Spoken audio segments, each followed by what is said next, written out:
Hello and welcome to episode 53 of Entertainment of Excellence, the podcast where we talk about films, TV, all of it. Hi, I'm Ollie. I'm Tom. And I'm Ben. And today we're talking about the 2019 TV show Love, Death and Robots. This will contain spoilers.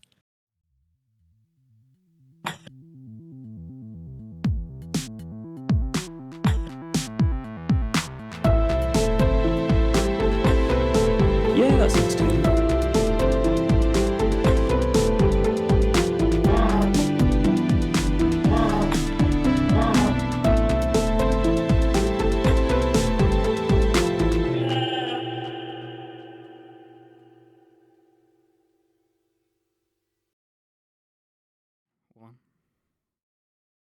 So what we're going to be doing is, this is a test of our speed and agility. We're going to be rattling through all 26 episodes. So hopefully you can all keep up with the plots and stuff. It's best if you watch this series, really. Okay. First up is 3 robots. Long after the fall of humanity, 3 robots embark on a sightseeing tour of a post-apocalyptic city. And I believe we're all giving our ratings like straight away. Yeah, so they're all where out did you of rank it? 26. Yes. Where did you put it then? This might be controversial. I put it number 14. I put number 12. I put That's it not number that different. 18. Oh, Ah, 18. That's quite far down. Fair enough. I thought that it had really interesting and memorably designed characters. A nice apocalyptic world where you get a couple of like big shots, you know, that boat in the building, but ultimately nothing really happens, and it devolves into Funny Cat. yeah. I liked the character dynamics between them, especially like those, because I think it had quite a good blend of comedy and then some more sinister stuff like that. Monologue the character gives about the destruction of humanity. But I just feel like maybe the plot wasn't as strong as others. So I feel like this was, to me, it was like the benchmark. It was kind of the middle of the list. So that's why I put it at number 12. So it's like average quality for the show, I thought. It was the first episode I watched, and I still put middling episode as soon as I'd watched it. But yeah, basically for me, kind of the same. Nothing much really happened. The animation was kind of cool. I just also felt that some of the jokes kind of fell a bit flat. There's so much like better comedy in other episodes. It just seemed a bit like average, or in my case, slightly less than average. So which is kind of weird because it seems like it's one of the most iconic episodes, but it's just because the characters are well designed. Anyway, next up, massive jump in quality is Beyond the Aquila Rift. So, awakening after travelling light years off course, a ship's crew struggles to discover just how far they've come. This for me is number 3. Mine is number 4. Mine is number 4. Oh, that's interesting. No. Stop. Sorry, I got it wrong. It's 5. Huge jump. Ooh, 5. that makes it 2 away from me. Oh, what a difference. Me and Ben are going to battle it out. So I really liked this episode. The idea of kind of like traveling so far away that everything like back to where you were, it said that they were like 700 years ahead of back on Earth, so basically everyone they knew had died. That was kind of an interesting, like massively existential nightmare type deal, and the twist about it being like this alien thing that's kind of it's kind of like a Matrix style thing. I think that paid off really well, but it was interesting that the spider alien it wasn't like evil, it genuinely just wanted him to be happy. Yeah. And it seems to be in a time loop where every time he finds out the truth and doesn't accept it, the spider thing then puts him back under. And also the reveal of that creature. I mean, the creature looks terrifying. It's amazing. And also when it comes like round, the silhouette still looks like a woman, and then it kind of emerges into the light, and it's like, ugh. Yeah, like there's flashes between the two different parallel universes. Yeah. Kind of. And I really like the idea that, as you were saying, this is like, it's like a coping mechanism for him, and he always reverts back to the same loop over and over again. It's kind of what it implies at the end. But I also thought the animation of this episode, some episodes go for more stylistic, but this was probably one of the most realistic looking. The only criticism I had of the episode was the animation did seem kind of uncanny valley for me. That like it was really realistic. Yeah, it looked a bit video gamey. Yeah, I'd say that it's a main criticism for just any of the ones that are hyper realistic. It's more like the motions are a bit janky. Yeah, it's not so much the design. But anyway, but the design of the monster was epic. Yeah. Let's move on. But before we do, this episode had nipples in it, Tom. There you go. It did. Next up.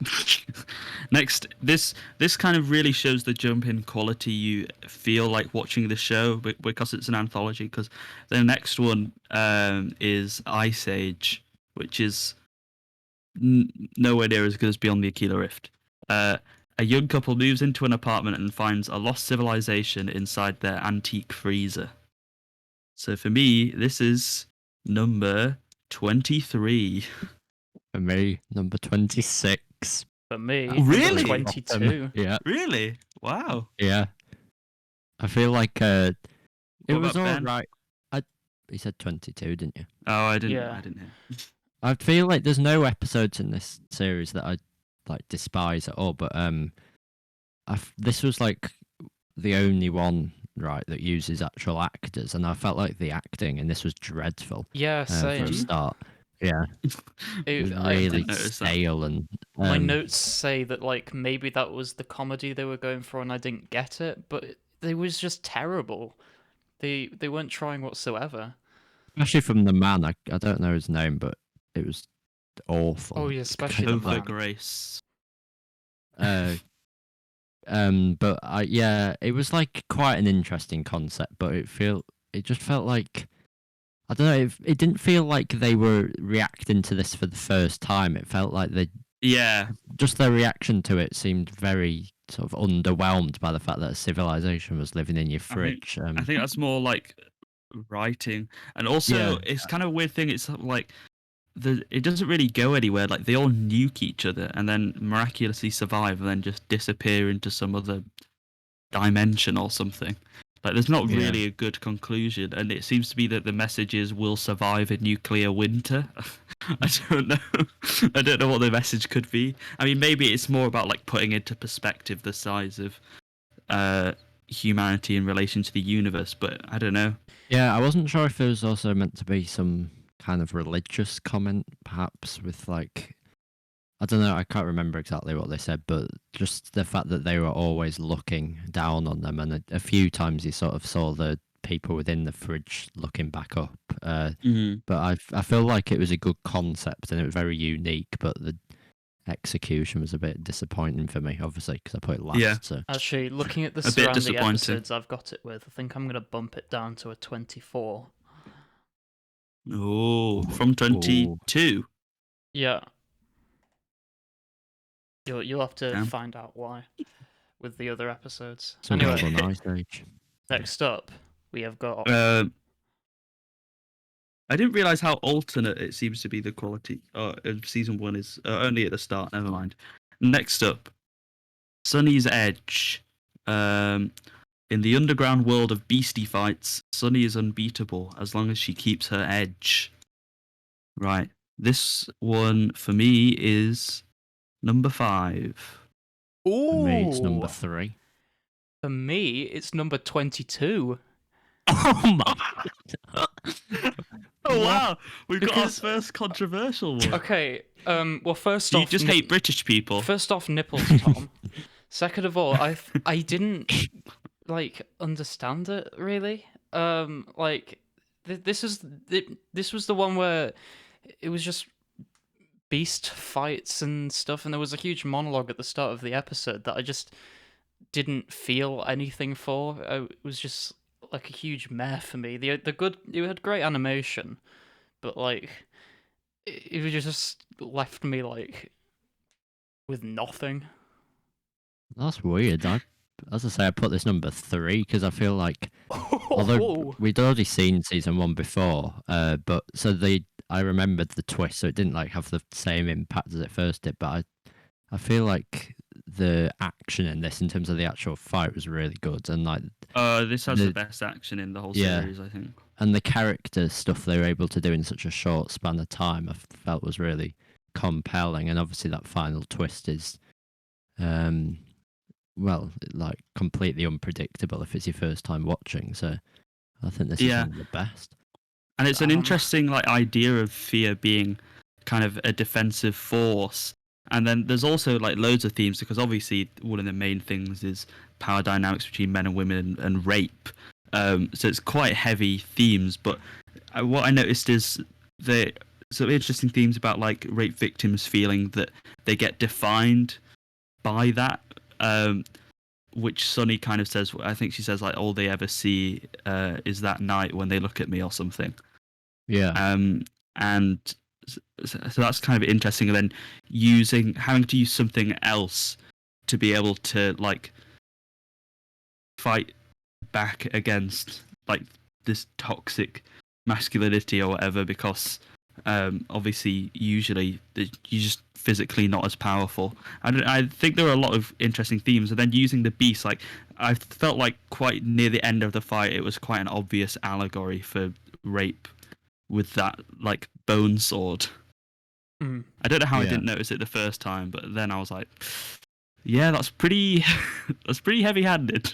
Yeah, I just think they could have done a lot overall, better with that if it was like a short film, well, rather than like a 10-15 minutes like mini film. Like if they may have expanded that and did more with the backstory, then it could have been a lot better, in my opinion.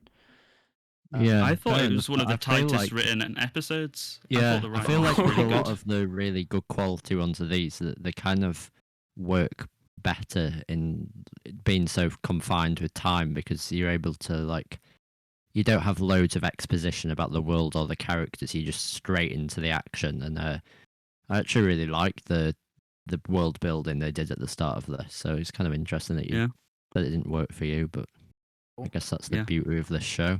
Anyway, next up. Yeah, there you go, Ben. Thank you. Yes, when the yogurt took over. Oh, yes. All right. After scientists accidentally breed super intelligent yogurt, it hungers for world domination. For me, I put this at number 10. Ooh, I put this 13. For me, I put this 7.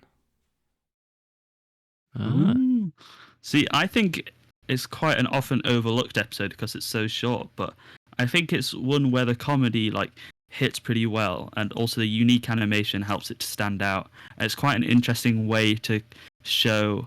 One, it can be seen as obviously like an artificial intelligence stand-in, where scientists create artificial intelligence that goes for that, but it's kind of like a gradual move to extreme in politics as well, because it says like everyone laughs thinking like, how did we end up with yogurt taking over?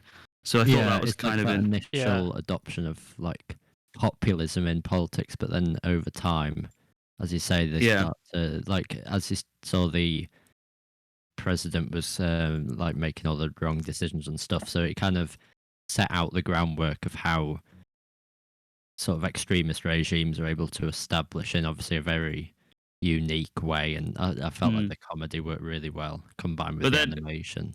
And in the end, though, it seems all right, apart from that the yogurt just like leaves them all behind, because I guess that's, you know, like manipulating power for their own gain, when it does seem like everyone's pretty happy.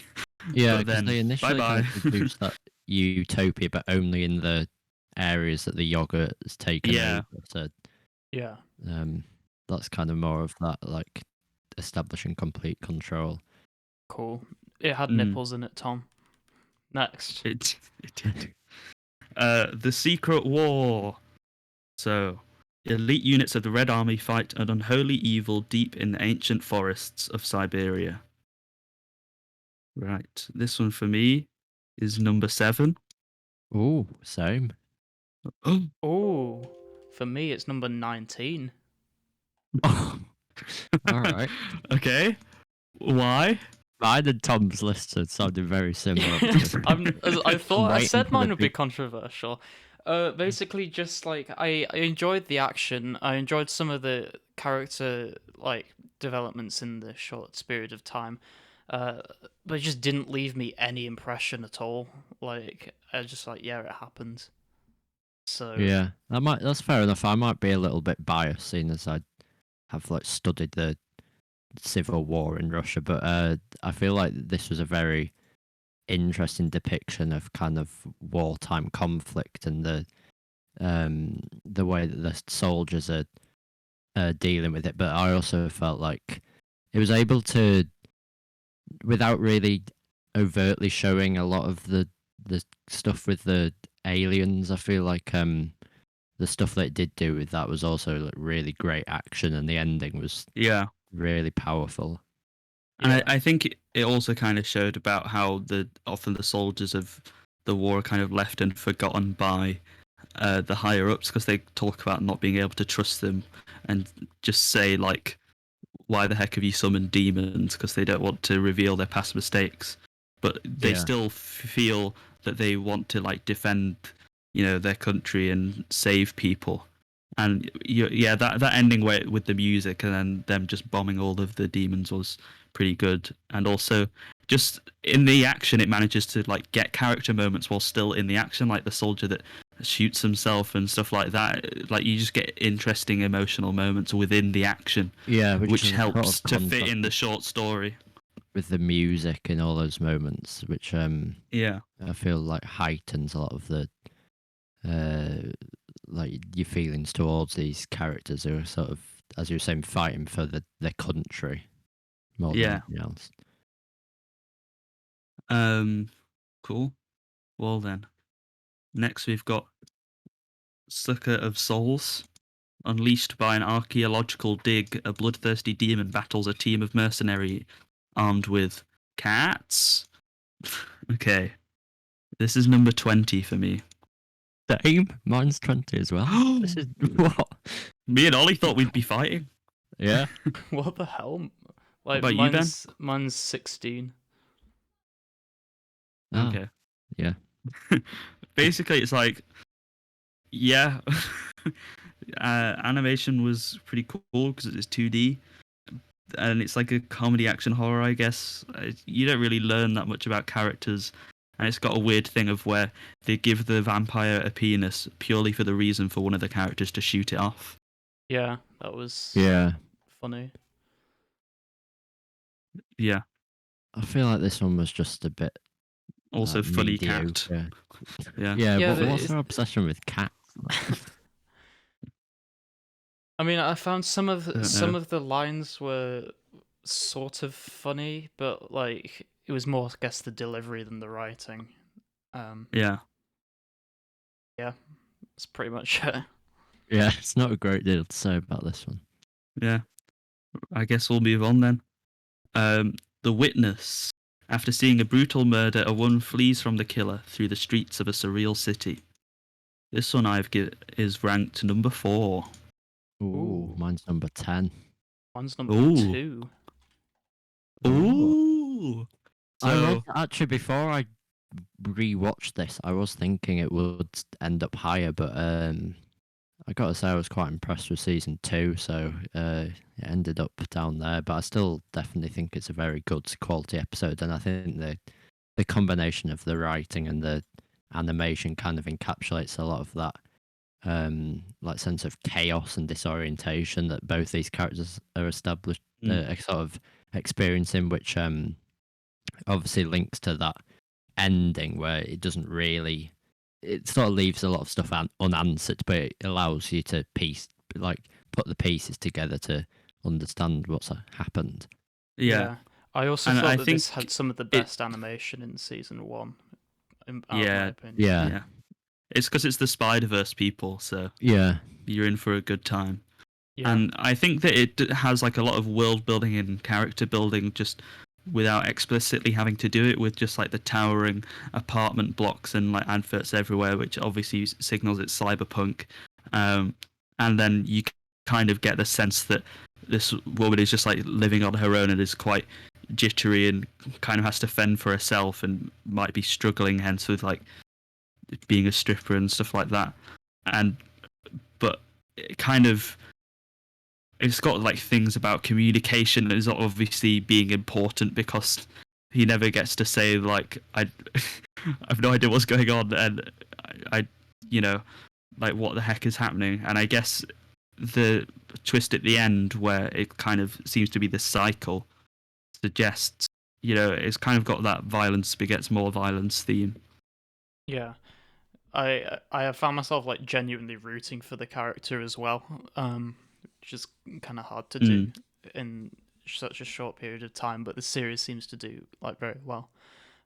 Last thing, Nimbus Tom. Because I remembered the twist for this one, which meant that the second viewing I did actually have a different experience where I was more like, just listen to the man. Yeah, because I feel like it does a great job of making you, as Ben was saying, you sort of rooting for the main character, but then you also, once you understand the reality of it, you sort of feel a degree of like empathy for the other guy, because he's equally doesn't understand what's going on. So I think definitely that idea of that lack of communication, it could have all easily be resolved if she just stopped. But yeah, so very good episode in my opinion. Next up, Suits. A community of farmers use their homemade mechs to defend their families from an alien invasion. Number 21. number 17. Number 15. This is Ben's number 1. No. I just thought it was kind of standard, like, I mean, mech fighters, but this time it's wacky because it's got farmers in the mechs. And it felt like it had, I don't know, it just seemed really cliched to me, of like people having to fight off a thing, character sacrifices themselves, then their loved one gets enraged by sacrifice, so helps other people. I don't know. It felt kind of it did have a by lot the of books. cliches. I liked sort of the sense of community that was established between them. And I remember when I first watched this episode, the final shot of it sort of zooming out with all these pods over everywhere on the As soon as when I saw that, but then when I thought about it some more, I was like, it's actually not that great a reveal. Like it's all right. I feel like this whole episode was just sort of cliche and predictable, but it did work by itself. But when I saw that zoom out, I was like, oh wait, so it'd be way more interesting to focus on the civilization, because it obviously means that they've had to move farming to this hostile planet, and also given them the tools to defend themselves. But why have they moved that? Like, I want to see what made them choose this infrastructure. Like, that last shot made me go like, oh, this could have been way more interesting. Yeah. Yeah. So that was kind of annoying. What about you, Ben? Pretty much everything you've said. Any thoughts? Not Fair really enough. much else. Next, we've got Good Hunting. The son of a spirit hunter forges a bond with a shape-shifting Huli Jing. This one is number 11. Number 8 for me. Number 11. Oh, we better agree on something. Oh yeah. So I actually really like this one. I feel like at the start, I didn't like it as much, but I feel like it had a really good blend of that, like the spirituality that it sets up in the first, sort of like 5 minutes, and then as it starts to become more industrialized, I think it's a really interesting depiction of like that industrial power and takeover. Yeah, it's like steampunk. Controlling. Yeah. I put Legends like of Korra controlling vibes. and. It's interesting because it's like they hang on to the spirituality throughout the change, but he felt like his father wouldn't. Yeah. Yeah. And then makes the cool robot shapeshifty thing. and then they He does. kill bad people. Yeah. Pretty good. This was kind of, in a way, reminded me a bit of Sonnie's Edge, like the fact that she's sort of taking revenge on these people that have taken advantage of her. So I feel like you can definitely compare the endings of both of these, but I just preferred Sonnie's Edge a little bit more. And there's also a bit of anti-colonialism, which is always nice. Colonialism bad. Cheeky. Next up, the dump. Big up the dump. Ugly Dave calls the garbage dump home, and he's not about to let some city slicker take it away from him. I've got this at number 24. 23 for me. 21. What about you, Ben? 21. All right, we're all about the same. Yeah, basically it's like, I guess it's supposed to be funny. And there's like this big monster that like eats people, and then there's a guy who's having a wee. Yeah. And Ugly Dave has like a naughty blow up doll or something. He does. That's the dump for you. Tom. There you go. It kind of suggests that murdering like city supervisors is good. I don't know. It's like, that is probably a massive like health hazard, the whole place. So I don't know whatever. I mean, to be fair, the reason I didn't put it like lower is because I did rate it one higher than Sonnie's Edge, because I did laugh at it a bit, but more because it was just kind of so terrible. I didn't like. I forgot you put Sonnie's Edge so low. Okay. The jump is higher than Sonnie's Edge. It wouldn't be an episode without banging. I need to see your list. Oh, you will. I'll send you. Can you please we'll send a list. Yeah. Oh, beautiful. Anyway, next. Shapeshifters. Deep in Afghanistan, 2 Marines with supernatural powers face a threat from one of their own kind. Where have you rated it? 15. Ooh, 6. Mine's at 22. What? Whoa. God. This is the biggest spread. Yeah.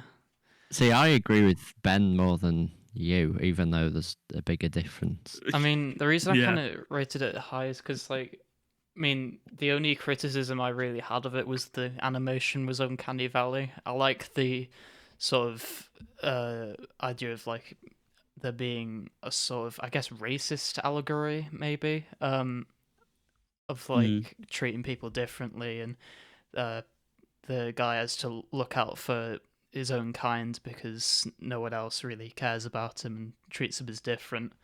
And apart from that, cool fight scene. Yeah. This one has my shortest description in my notes. Werewolf soldiers, one dies. That stupid Middle East music. That's all I wrote. It was just like the cliche,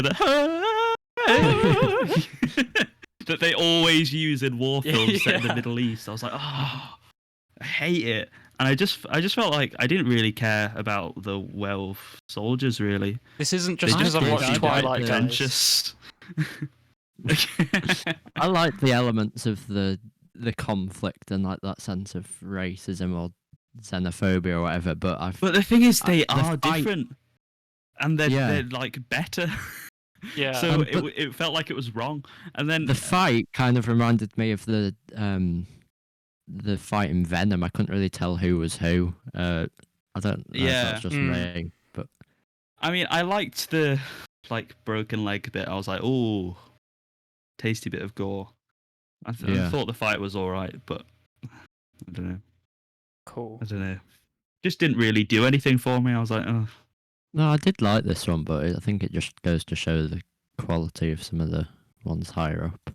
Yeah. Next up. Okay, that was the most controversial one so far. Yeah. I guess I'm just like Ben, who put all the same low ones where I just didn't really feel anything about it. Yeah. I was like, oh. Okay, Fish Night. After their car breaks down in the desert, two salesmen take a dreamlike voyage to the dawn of time. What? This one is number 26 for me. No, this is number 26 for me. It's just one This is non-story. number 16 for me. Oh, what? Number 16?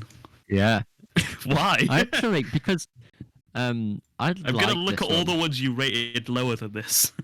I like this one quite a bit because I feel like it did a good job of sort of encapsulating that sense of like disillusionment of the salesman and his son, and I like the dynamics that was set out between them. And although it was a bit weird, the thing at the end where the fish come, I think it's quite a subtle way of. I think the implication's meant to be that his son died of the heat, and he's kind of dealing with that grief in this like celebration almost. So I feel like it was had some quite interesting ideas. It was obviously a bit some parts felt a bit jarring, but I also quite like the animation as well. I love you, Ollie, cel-shaded but I style. didn't see any of that. I feel like it wouldn't make sense as a celebration because he gets eaten by a shark. Yeah, but it's like meant to show that he was talking about this, and then it comes true. I felt it was quite cathartic. He was talking about what? I was like, they fish. obviously have to strip naked because I don't know, and he swims into the air. Whatever. Okay, yeah, sure, it's a metaphor, but I just didn't like the episode. I didn't care about the characters. I thought they were both annoying. Yeah, the only thing it had going for it was the spirit spirit fish were like really pretty. I'll give it that. Yeah, they were pretty. It Cool. just reminded me of Death of a Salesman. I think it Right. probably took influence from that play because They are salesmen. they are. salesmen. Did you know that salesmen were invented by the play Death of the Salesman? I didn't. Thank That's you a for fun informing me. trivia fact.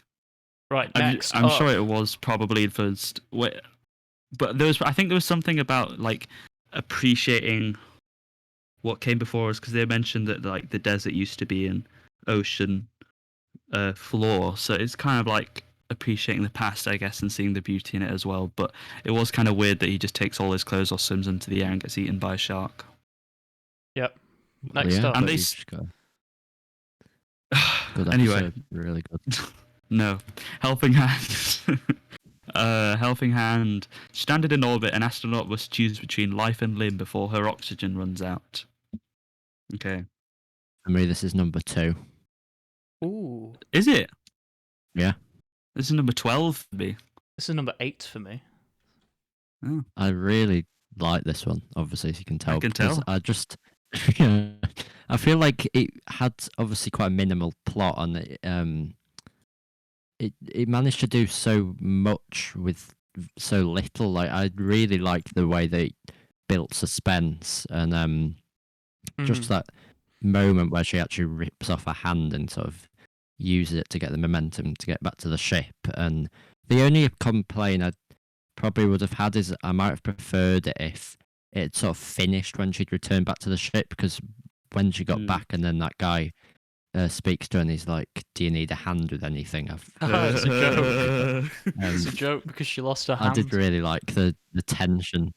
So yeah, this is my second favorite Yeah. episode.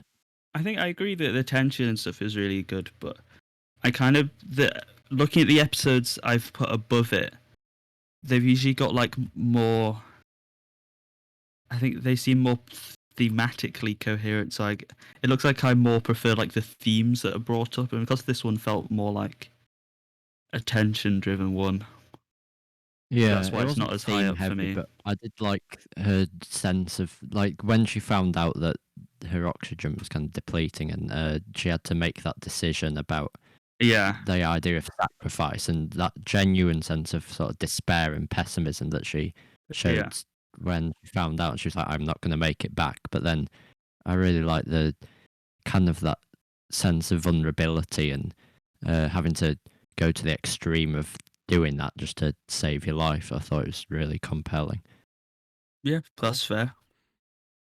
Next. Cool. Next is alternate histories. Want to see Hitler die in a variety of comically fantastic ways? Now you can. Welcome to Multiversity. This one is number 18 for me. 22 for me. 14 for me. Ooh. A 4 difference in all of them. I thought the comedy was alright. Interesting animation, and more, I guess I just liked the idea of an app that can show you alternate like timelines. I thought that was cool. Well, that's why I put it so low, because I really did like that idea, but I felt that it was just underperformed and it was just felt very repetitive. I didn't really find it that funny, but I feel like it did have a lot of potential. It wasn't necessarily that the quality was awful. It's just I had high expectations for it and it kind of didn't really deliver. Basically, same stuff about you, as Ben? you. I just thought it delivered. Yeah, There you go. fair enough. Yeah. Right. I keep putting my notepad away and then realizing I've got to get it out in 2 seconds. Okay. Next up is Lucky 13. After the dropship Lucky 13 lost 2 crews, no pilot would fly her, but rookies don't get a choice. Okay, this one is rated number 15 for me. 18 for me. Ooh, number 9 for me. Number 9. Oh, no one Number put 9. 13. That's a shame. I thought it was one of the best, like, just this is a short sci-fi action story. I thought it was good at being that. Also the acting, it's got the actor, she's in Handmaid's Tale, so I was like, I know her. That was me. I was pointing my finger at the screen. The funny Leonardo DiCaprio, Once Upon a Time in Hollywood. Oh, I've seen her. I'm That was looking me. at my list and I might change it. I liked Peer the flying pressure. sequence with the columns and stuff. I thought that was all really cool, and the action of like having to blow up the ship at the end. It was well written. It was cool. Yeah, I just sort of felt it was average or a bit below average, because just in itself it was quite an interesting premise, but compared to kind of the scope of a lot of, or not necessarily the scope, but like the way that the other episodes are able to explore the characters and the stories and themes, I felt were just better than in this episode. But it definitely had its strengths. Just kind of, it Yeah, was fine. I've bumped Okay. it down to an 11 and Good Hunting up to an, I think. Nice. Solid with that. Right. Next. Blindspot. Oh, A gang of cyborg thieves stage a high-speed heist of a heavily armored convoy. This is number 25. 25. 23. Damn. Oh, It's kind I of, thought you were gonna get they off do a this. heist, everyone dies, and then everyone doesn't die. And it's like, wow. How to add a twist that makes the story worse? I mean, Definitely the most in my notes, forgettable. in I my didn't even. in my notes, I Go didn't ahead. put the title down. I couldn't remember what the title was, and Ollie and Tom had to explain to me twice what the plot was. So I don't think I need to justify my rating anymore. I wasn't even a very big fan of the animation in this, and I felt like the story, as you were saying, somehow was made worse by the twist, and the story, like the characters were so cliche as well. It just Yeah. like they're all Rocky, caricatures of, yeah, exactly. Batman, It was just Sassy Lady. slightly better than Ice Age to me. But Yeah. Slightly better than Fish Night for me, so. Slightly better than Ice Age for me. Anyway, shh, everyone shush, because the next Shushed. episode is Zima Blue, This is the one that you have which a huge is my crush on. number 1 episode. ooh, how about the plot? You're not What going do to you say mean, what how- happened. Oh yeah, the renowned artist Zima recounts his mysterious past and rise to fame before unveiling his final work. Did you say this was number 1 for you? It is.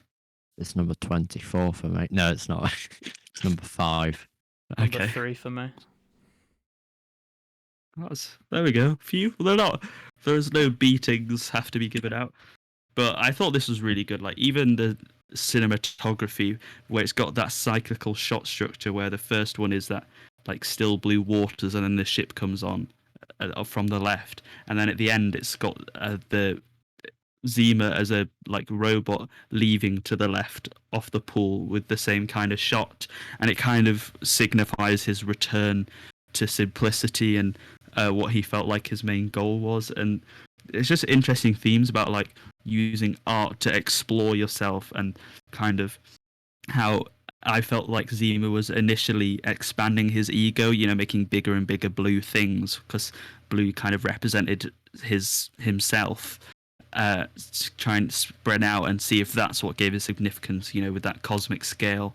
But then he realized that, he kind of finds happiness, and when he has found happiness, it's kind of like everything is much simpler, and he's more content. And I just really liked all the themes it shows. I thought the animation is great, and the cinematography, as I said, mentioned that example, but also like the giant towering blue rectangle looked cool. Yeah, So, I mean, I feel like the animation and the aesthetic was very fitting given the themes of, as you were saying, like returning to simplicity. And I feel like, to me, what it kind of signified was as he started to become more famous and renowned, and he started to realize that he kind of became less about him. He was sort of trying to fulfill the requests of different people, but when he finally decided to kind of, I guess, like journey inwards and return back to his roots, that was when, as you were saying, it was like that return to the simplicity of it all. And I really like the presentation of his character as kind of this enigmatic artist that, as the story unfolds, you start to learn more and more about his past. yeah. The only thing I didn't get was was he. So what? He was a man, but then he became robot. But it turns out he was a robot. Or was the man thing like the urban myth surrounding him? That was like the urban myth. Yeah. Because you don't assume an artist is a pool cleaning robot, do you? Fair enough. I mean, you might. I do. Now you might. Yeah. Okay. I'm coming next for one. you, Banksy. Automated customer service. The descriptions now are a lot longer on IMDb, so strap in. Read it This 2 is times season speed. 2, by the way. Yeah, we are now on season 2. Just quickly, but before do you want to wrap move up season 1 then? 2, Go on then. well, like, if we just say, like, how would you compare the two before we talk about season 2? Because I feel like the fact that there were 8 episodes meant that it was probably more consistent in terms of the quality. Like, not necessarily the individual episodes were any better, but I felt like, I don't know, I think there's like 2 sides to this. One side, you could argue that the fact that there's more in season 1 means that you kind of focus more on the better ones and forget about the more mediocre ones. But also, if you're able to maintain that consistent quality throughout the 8 episodes, which I felt season 2 largely did, then that kind of makes the quality better overall. But I don't really know. Feel that it did maintain the. I think it was kind of the same hit and miss as the first season, and I like more episodes because you get more chances to get like big standout ones. And if you have like a few big standout ones and the rest is mediocre, that kind of helps to make like lift up the whole series, because you know that if you watch this like big bunch of episodes, you're going to get quite a few like really good ones. Yeah. I mean, that makes it worth it. I didn't really notice any real difference, to be honest, between the 2 seasons, apart from I think the production quality for like the animation stepped up and was more consistent. That's about it, really. They have about the same spread of. In fact, they have exactly the same sort of spread on the page as season 1. So. Yeah. I just sort of left season 2 wanting more, but I guess that's just kind of because there were 10 less episodes. So, but I think it's definitely similar in terms of its quality. Cool, let's get on with it. Automated customer service. Some senior citizens are lucky enough to enjoy their golden years in tomorrow's high-tech, assisted living communities. They pursue relaxation, their every need taken care of, until their robotic servants decide to kill them. Wally. I put this number 13. Number 19 for me. Number 17. I just thought it was fun. It was actually really tense, which I was impressed by. Yeah. And it was interesting that at the end, it's like, if you don't want to be hunted down and murdered by all these robots, then pay a fee to be on our VacuBot termination whitelist. I just liked that kind of... yeah, I just liked that kind of like corporatization and stuff. So, yeah. Yeah. It was very... I don't know, sometimes when I think of season 1, I think of not Love, Death and Robots, obviously, but the 3 Robots one. But with this one, I think this is kind of, if you want to get a grasp of like what Love, Death and Robots is, this would probably be quite a good one of sort of showing that blend of comedy, like kind of unique animation, and then also a lot of the themes about like the sci-fi themes about sort of robots gaining more control. I think that it handled it very well. I know I'm saying that, but I put it the lowest. But I felt the comedy got a bit boomer at times, but like I didn't completely not find any of it funny. I just thought it was never funny, Cat. Yeah, true. No. That is, it did have that going for it. Anyway, next episode, 'cause I think we need to speed up so we don't overrun. Yeah. Ice. In a future where many humans are enhanced with extraordinary strength and endurance, the unmodded feel left behind. This class conflict drives a rift between two brothers that puts their lives at risk during a dangerous race. Okay. I put this one number 19. there's 21. Ooh, number 13. Mm-hmm. See, I thought that this was like one of the most interesting ideas, but yeah, I felt like it really didn't handle it very well. Like, same. As soon as it started, I was like, "Oh, this is going to be a good episode." When it's like showing that conflict about yeah. But then the actual episode itself, like the height, like that, I don't even really know what they had to do. But I was just never really invested in any of the characters, or I felt that the story was really lacking. Yeah, the colours were cool, but that was it. Yeah, I mean, I kind of did feel invested with the characters a bit, but I think the story could have been a lot better, which is why it is exactly halfway on my list. It's average. Cool. Well, here we've got another very good episode. We've got Pop Squad. In a future where resources are controlled by the rich, unregistered offspring are forbidden by the state. A police officer charged with enforcing population control faces a crisis of conscience. This is my number 2. My number 1. My number 1. Hey, we all kind of agree. Yeah. So you're just wrong about Zima Blue. That's fine. I really liked the idea of this kind of overpopulation thing, and like having immortality and exploring that kind of idea of what if we can stop aging with these boosters. And I think it had a really good cyberpunk aesthetic going for it. You know, I love cyberpunk stuff. And it's kind of talking about, like, is it really worth living forever? Like the discussion with the parent, you know, near the end, where she's like, I don't feel that I could... Oh, what is it? It's like my ego isn't big enough that I feel like I'd be able to amuse myself forever. And then the idea of, like, being able to see things anew through children's eyes, I thought it was all really interesting, and it was a really well tightly written plot, and then the shootout at the end was just really good, and you do actually care about this character even though you know he murders children for his job. Yeah. I think it was very like Blade Runner-esque, that it was sort of focused on this character and like his internal struggle and conflict, and I mean right from the start you see that with the fact that he's having to kill these children, and that's kind of shown throughout. But that final scene, well, not like the final scene, but the scene where he goes to visit the parent, and I think that, like as you were mentioning, all the themes that come out there, and that sense of regret, and the idea about immortality, and all that was very powerful. And they managed to do like character stuff quite subtly with just the way he kind of interacts and going to that toy shop and looking at the dinosaur things, and then the way he deals with, the girl playing with his hat, and just the way like the animation kind of really works here of managing to show the emotions on people's faces, so you understand what they're feeling and thinking without them necessarily saying it. Yeah. Cool. It'd be great to see a whole film of this one, but I still think it was tightly written.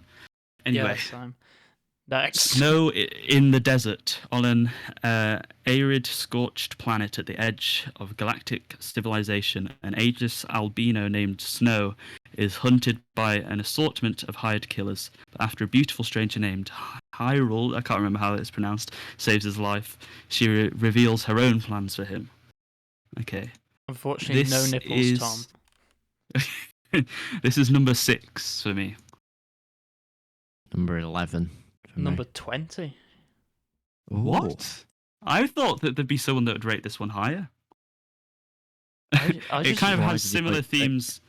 It had similar themes to Pop Squad with the immortality, except this time because it's only one person, having people like want to go after that, and it seems to be like for financial gain, which is really what would happen. But then you also see that theme of loneliness by himself and kind of like managing to join with someone else who is also immortal, the robot lady. And I just thought the world was cool of like they managed to get just the cool sci-fi moments with having the day tent and the bounty hunting system, and then the action was also good. Yeah, I mean, I did really like the animation for this one and the look, and I also felt like the idea. I mean, it comes up quite a lot in stuff like this, but the sense of like losing everyone that you love as you grow older.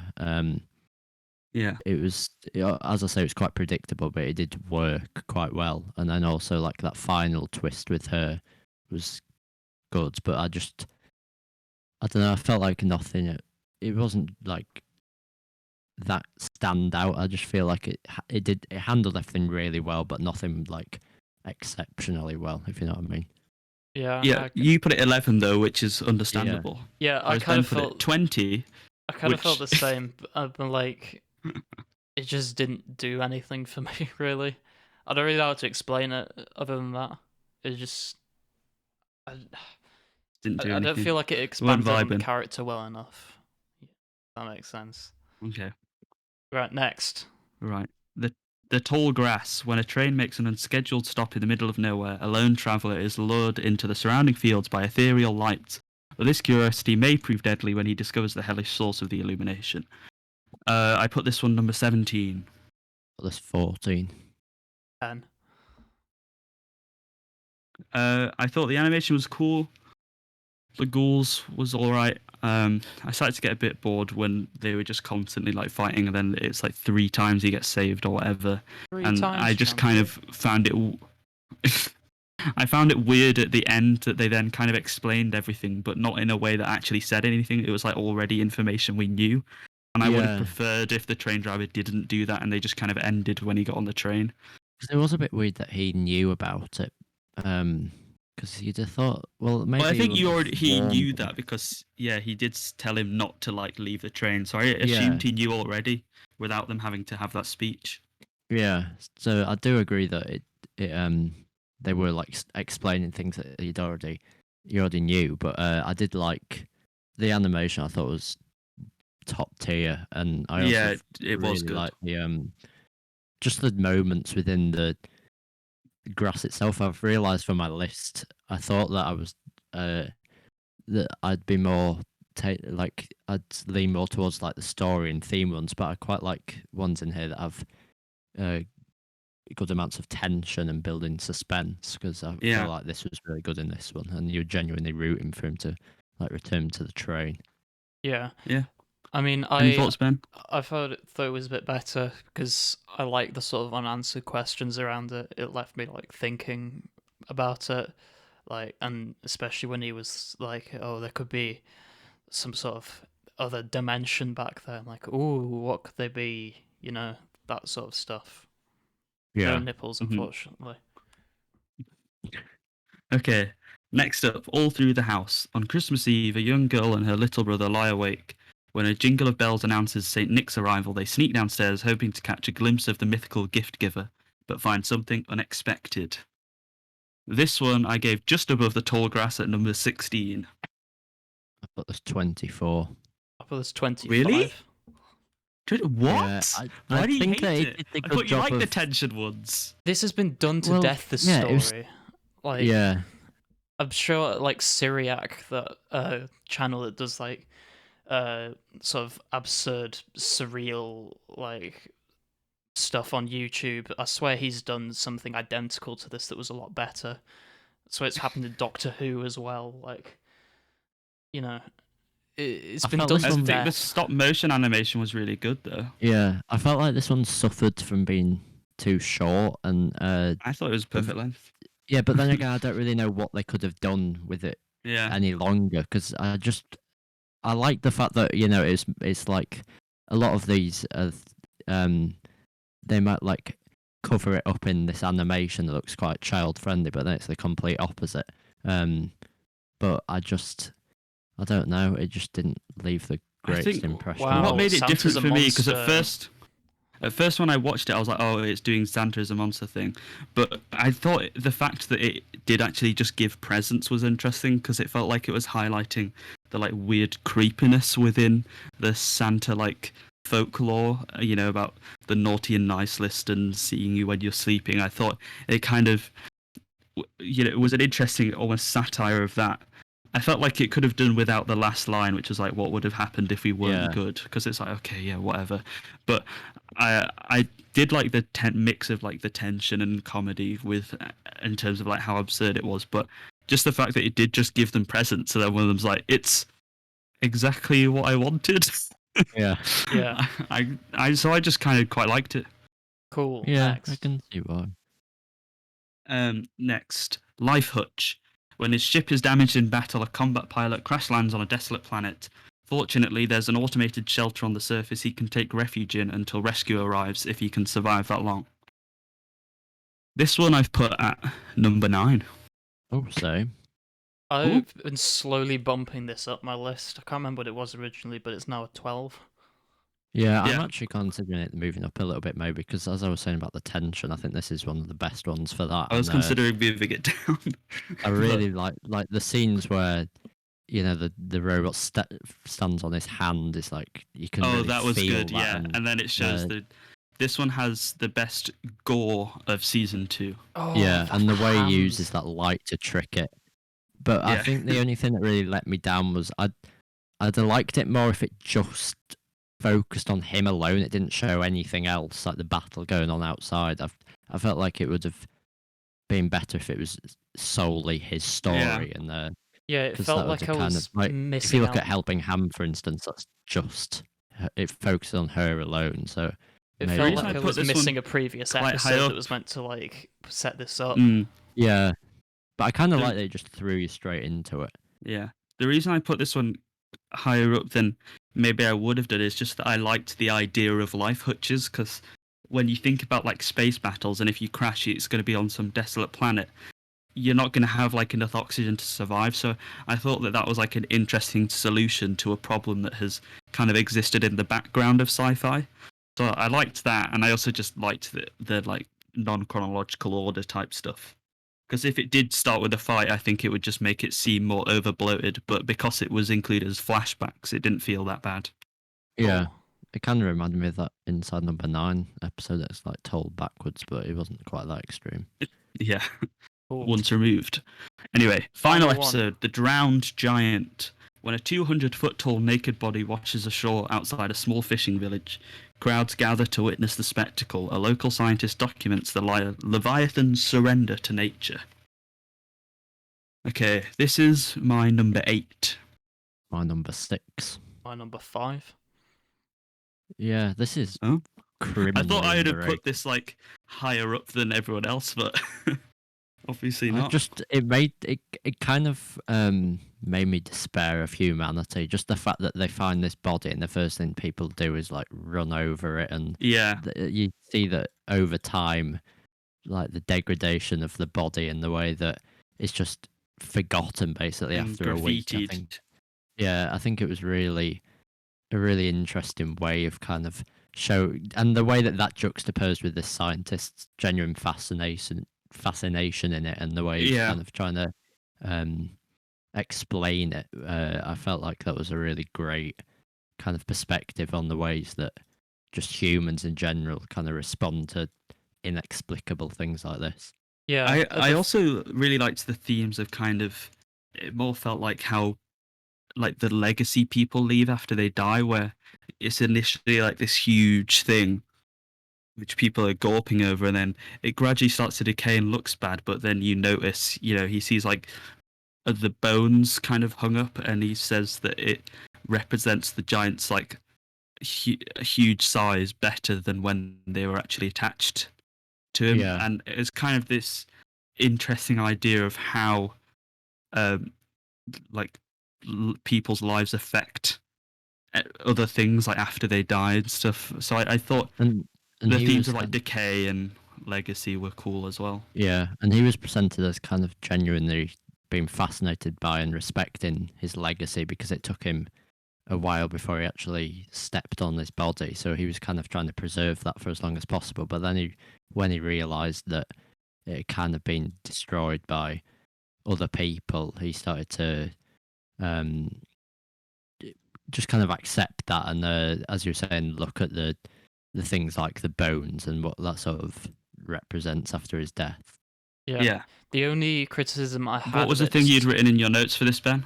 Oh well, I'll get to that in a sec. The only criticism I had of it, to begin with, was I thought the like the voice through which he speaks, like the language he uses, felt it was a bit like overly posh and precocious. But then I kind of figured that it kind of suited his character, and also it kind of made it feel more like a sort of Victorian story that's been told more modern. I don't know. I don't think it was, but like I quite like the idea that it means like the story's sort of timeless. Because if it was dialogue, then I'd definitely feel like that. But because it was kind of I presume it was like reading out his notes on this, it kind of made more sense, because obviously he'd have longer to kind of think about it and comprehend what he's seen. And speaking of language, the one thing I wrote in my notes for it was, quote, immense pizzle. Talking about his penis, which was mistaken for a whale's, which was unfortunate and sad. We managed to do it, guys. Indeed. Just 1 hour and 2 minutes. We did all the episodes so far. Yeah. Quick, we have to give a rating out of 10. I'm going to give it a 7.7, about the same as Nightcrawler. I am going to give it higher than that. I'm going to go